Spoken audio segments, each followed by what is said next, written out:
21 mostly sanctuary cities are now pledging to make 1 million immigrants U.S. cities this year. And this, according to the Washington Examiner, the initiative is being pushed by a group called Naturalize Now, which is trying to campaign to what they're saying patriotic Americans on holidays like the July 4th to make this all happen. Here to discuss with me now, Katie Freites, Emily Jasinski, and Ned Ryan is back. Katie, I'll start with you.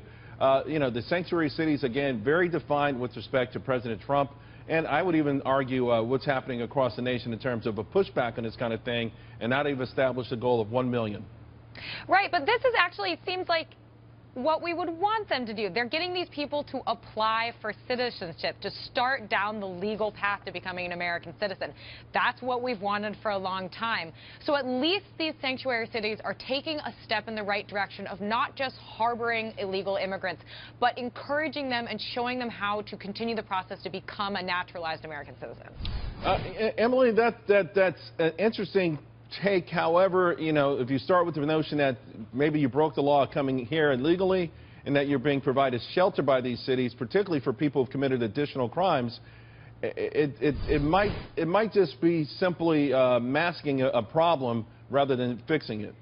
Yeah, so Legalize Now, the group, or I'm sorry, Naturalize Now, the group that's behind this, insists that what they're doing is helping citizens who are eligible for legal residency, so legal permanent residents, basically take that step and get their, get their actual residency. I don't know if that's the case, but I do know that a lot of citizens, a lot of taxpayers in these cities are looking at this. This is the type of thing where they see that their lawmakers or elected officials seem to be thinking so much about the needs of people who are not legal citizens when there's all of these things they could be doing to help the people in their cities who are struggling that are legal taxpaying United States citizens. And it's one of those things that makes them look at it and say, what are you doing with this? Why don't you spend some more time helping us who actually are here illegally? Yeah, many of these high tax jurisdictions with poor educational track records, things that, again, you could use a lot of money to really fix for the natives, and then maybe you can roll out the welcome mat. Right. Well, I think we should probably call this for what it is. It is a voter registration drive for the Democratic Party. And this is one of the left's favorite tactics. Why appeal to the current voters when you can create new ones? And so I really look at this as they're trying to get 1 million of these before the 2018 elections. They're trying to create new voters for the Democratic Party. So let's cut to the chase here and put a fine point on it. I think the thing that is interesting, though, too, again, you're saying these people came in illegally, and now you're trying to short-circuit the process by which they can become legal citizens. You know, again, I would reiterate, we're all for legal immigration.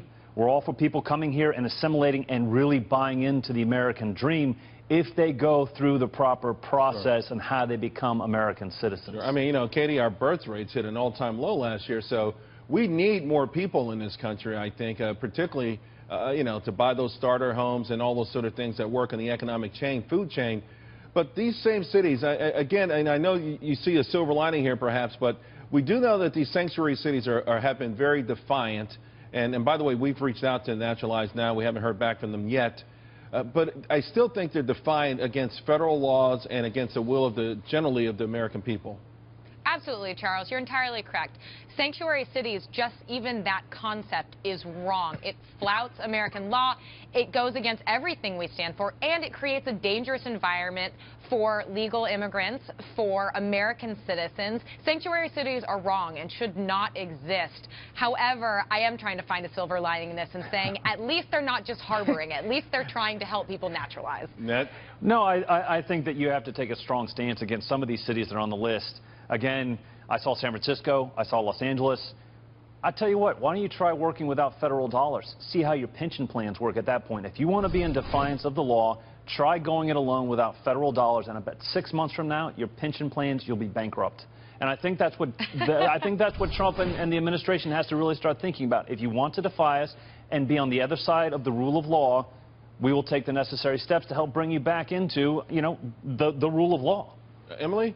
Yeah, well, I think Ned is right. I mean, when you look at, if you go to Naturalize Now's website, you can see the other groups that are behind this. It's the SEIU, it's unions, you have liberal mayors. So, I mean, it tells you pretty much where their intentions are, no matter how good they say they are. It's a pretty good indication of what they're trying to do. Yeah, all right. Well, we got to be careful out there. I mean, listen, obviously we know it's a powerful topic, but it's also one where I think the American public in November spoke very loudly about how they would like to deal with this. And It's a tougher measure than before, but it's a tougher measure that's probably whose time has come. Ladies and gentlemen, thank you all very much.